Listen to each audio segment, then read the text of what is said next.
How are you? Very good. I'm at the Century Media offices, and lots of people from all the offices of Century Media is here, so all things are great, and preparing for the new album. That's fantastic. Should we get right down to it? Yeah. Okay, sounds good. My first question is regarding, of course, All Is One. It seems to continue the tradition of implementing Middle Eastern music into Orphaned Land, and it feels to me like a natural follow-up to Or Warrior, instrumentally speaking.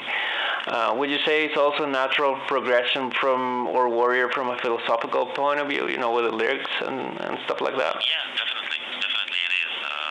I think that by all means it's definitely a follow-up. We never repeat ourselves in any of our albums, so there is some kind of a guideline that connects all the songs to be Orphaned Land, but we never repeat ourselves and always try to attack it from new angles and from new directions. And we always try to top the album, the previous album. So it's always a challenge, and it's always a great effort and work. And yeah, I definitely think it's the natural follower of Warrior, and we're very happy with the result. For us, it's our best album to date. I actually have to agree. I already reviewed it. Of course, it's gonna come on later on, but for me, it's truly, like I said, it's a very life-changing experience. At least that's the way I felt towards it. Thank you. It's very, very good to know that, after you're putting a lot of effort, it's great to know that people appreciate and like it, so thanks. You're welcome. So my next question, again, from a philosophical point of view, you seem to be on a crusade to spread a message of unity. However, this album, as you yourself said, despite its title, talks a lot about what's wrong with what we are doing and what we've done. How do you think this new approach will help you reach people and deliver the message that you're trying to deliver? Well, I hope it will be stronger than before. I mean, I know that we did have some kind of an impact on people, especially on the Middle East, with our lyrics and messages, but I was just sitting with myself and thinking that I'm doing Orphaned Land for 22 years now. And if you go back and look at songs that we did 22 years ago, you will still see the same topics, the same subjects, the same themes, dealing with conflicts, with wars, with holy wars, and things like that. And since this is the same topics, and since I'm living in the same region, and nothing really has been changed except maybe the small movement that we did, so I always feel that we need to make the messages and the themes and the whole concept, we need to make it stronger. So that was one of the reasons that the themes and lyrics on that album are much more upfront. It's like a simple title songs. It's brother or children or fail instead of disciples of the sacred oath or code word uprising, and stuff like that. So we thought that we should be more upfront so that people might get the song title very fast. They'll be able to catch the lyrics very fast. So it's also clean vocals. Only without growls, because the main intention was to be more upfront. By all means, the front cover, the lyrics, the music, the titles, and everything. I don't think we can change the situation on the Middle East, but I think that if I'm doing the same thing for 22 years, then I really wanted it to be stronger and more upfront that time. Okay, that's fantastic. And speaking of those differences and specifically the conflicts that you've encountered in your region, while on tour, have you had problems with people clashing due to philosophical differences or religious differences towards you or your followers? No, I couldn't see any problems actually. People are always curious to talk with us or to understand that region that we come from. And those topics, people immediately recognize that this is something different. But different in a way that it has its own depth and deepness. And no, I mean, we never had any problem actually. That's fantastic to hear because, of course, with such a touchy subject, one might think that troubles may arise. Yeah, I mean, but we, despite the fact that we are very political, I mean, you cannot find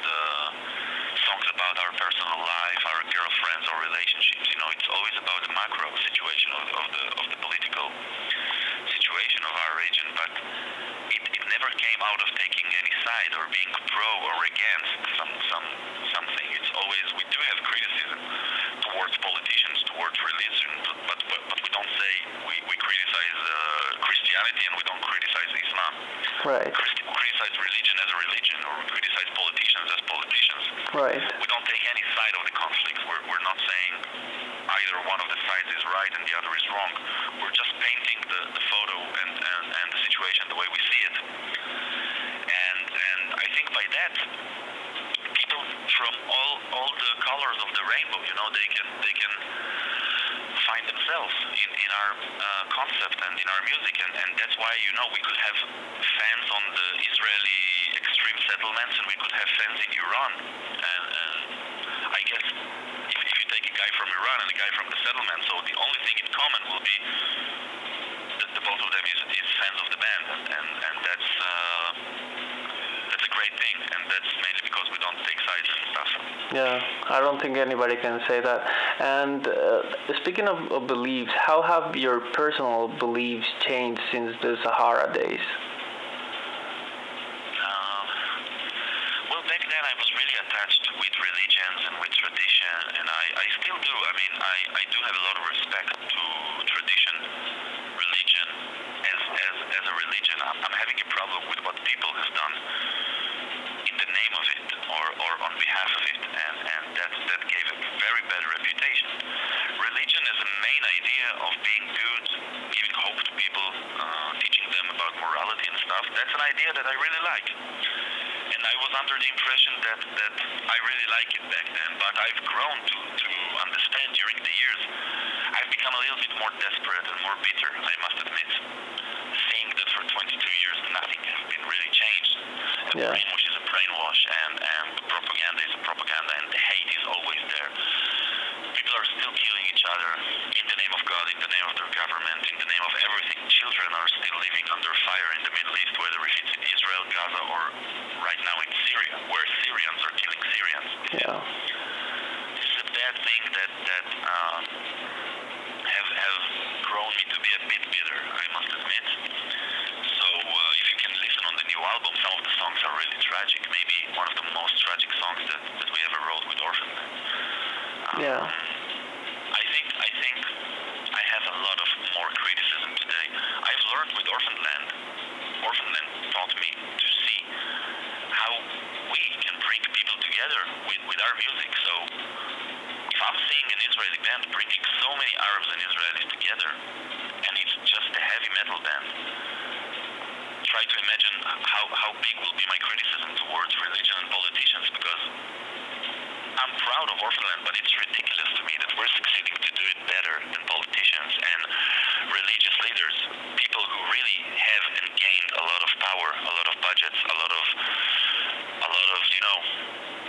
the ability to change is actually on their hands. If we're doing it very small, they can easily do it ultra big and create a better world for us. And if that doesn't happen, I'm not naive anymore. I know that they just don't want it to happen, or they just don't care.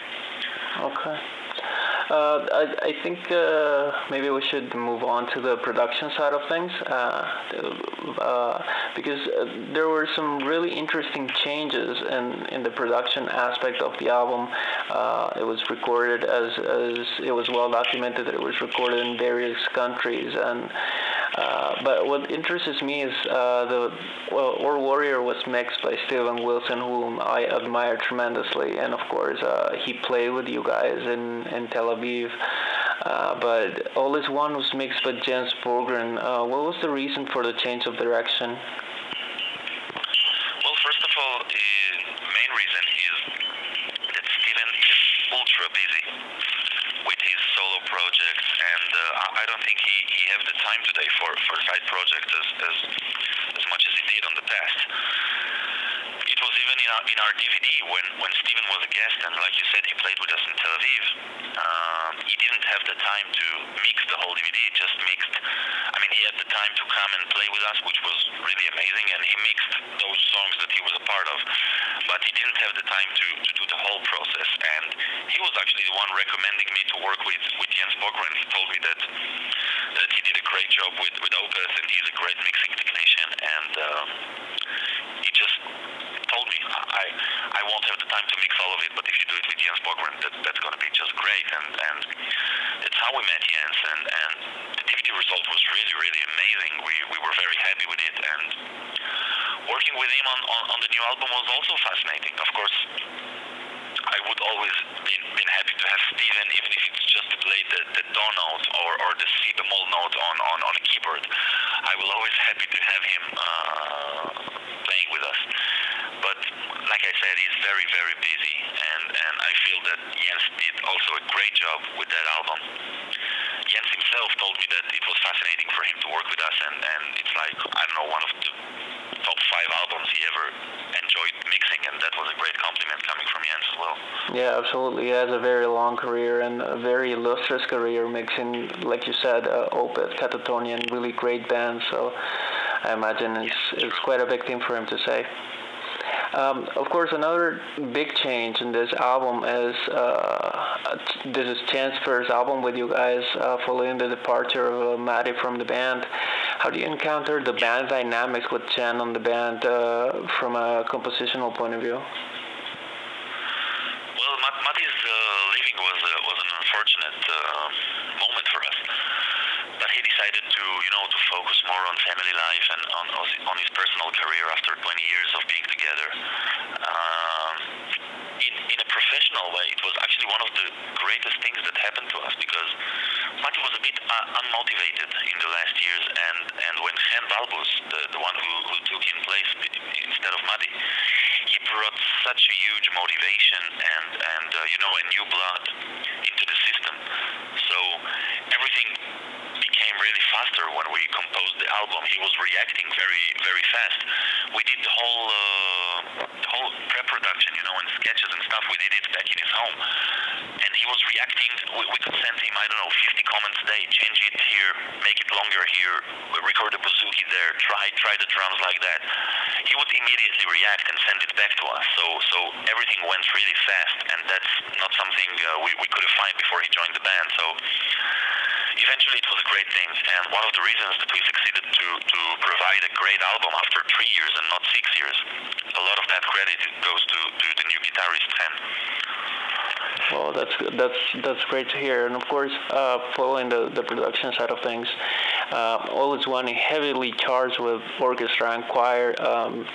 I think that a lot of people are going to be taken by surprise when the album comes out. How do you plan to take those new elements into your live performances?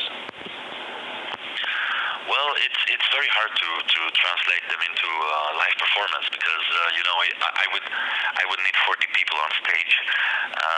That's going to be really impossible, but I really think that we can figure out the ways how to do it, because we use video art today, so maybe we can solve it by playing a playback and showing it on a video art, or maybe having one player who will play it. I still don't know, actually. It's a challenge that we need to check how to do it. But I know that many bands are doing it. I mean, if Teresa is playing on stage, I know that they don't have all these orchestra and choir on stage. So I guess that maybe we'll just pick the phone and talk with the Teresa's guys, or with guys who always dealt with these subjects, and to see how they were solving it and what were the solutions that they were offering. Yeah, absolutely. I mean, I saw Therion, who are basically one of the pioneers of mixing metal and orchestra, and I saw them live without an orchestra in Toronto, in Canada, and they still blew my mind. They were absolutely fantastic. So I don't think you're going to have a very big problem. I was just interested in your personal take on the logistics side of it. Yeah, it's a challenge. I'm thinking of doing that video art, which is something that maybe bands didn't do. I mean, it'll be great to see that the playback is playing, but you can see on the screen at the back of the stage, like the violin player just doing it, and that's something we consider of trying. So maybe that will be the case. Yeah, absolutely. And you have the footage from the making of process that you're going to release on the DVD anyway. So I'm thinking that's where you're going to get the footage, right? Hopefully, yeah, that's right. Okay. You're also known to put very peculiar items for sale on eBay directly from the band, like your own robes from or Warrior sessions. Do you think this brings you closer to your fans? Yeah, I mean, I know that some of our fans are really huge collectors collectors, and I get to see that when we were on tour, and some fan just offered for my sweaty, stinky jalaba, that Jesus jalaba. It was just offering $100 for it, and I figured out that we should respect that, because collectors they like these kind of things, and it really means to them to have that, and so yeah, it was a great thing, and we really enjoy doing that, you know. So I am saving everything today. If it's the lyrics which I was holding in my hands when I recorded, you know, with my handwritten marks, and playlists from shows, and all these things, and you know, the notes for the orchestra, we keep that, and yeah, I believe that fans will be interested to get it. We mainly do it when we have some free time and we get bored, so this is the eBay time for us. But I mean, we're not going to do it now, for example, where everything is so busy and full of things to do. But I believe that maybe after the tour or something, we will have like a 2 months of eBay campaign of selling great stuff and things like that. Yeah, of course, and you're gonna have more stock anyways. On a more on a more personal level, I want to talk a little bit about your book, The Tango Between God and Satan. Does it have any relation to Orphaned Land's music, or was it perhaps a way to channel ideas that you couldn't put down on the music and lyrics of the band? Well, basically the book is telling my life story from my perspective. I'm telling about great and crazy stories that happened to me during my life. It has a strong connection with Orphaned Land, because the tango between God and Satan, that whole theme and concept is something that I really put into Orphaned Land and into the lyrics that I arrange and stuff like that. So, and yeah, of course, Orphaned Land is there. I'm telling about those first moments, how we started the band, and some crazy things that happened to us with the band, you know, and yeah, it's definitely a part of the book. And of course, if it's my life story, so Orphaned Land is a very essential part of my whole life. Right. How do you see the band moving forward after All Is One is released? Well, I sure hope that this album will gain us a lot of new fans, and I really hope that people will acknowledge the fact that maybe Oriental metal is the next thing in the metal music. So I surely hope that it will raise our profile in many other places, and I just see us continue making great music and reflecting the situation of our region and the Middle East. I just think that we should continue to do that, and if we can produce an album every 2 years, that's going to be just the best thing in the world. We were known for taking our time between every album, and I think that the fact that we overcome that and now we succeed to bring an album faster, that's something we should really keep on doing, and we just need to bring more albums and keep on playing live shows. That's the main goal. Fantastic. Well, that's basically it for me. Is there anything you'd like to say to people listening to and reading this interview? I would like to say hello to all our fans, and check our website and tour dates, because we are going to have a lot of tour dates during the year. So we hope to see all of you in one of our shows, and we invite you all to have this great experience of heavy metal from the Middle East very soon. All right, Kobi. Thank you for your support and for your kind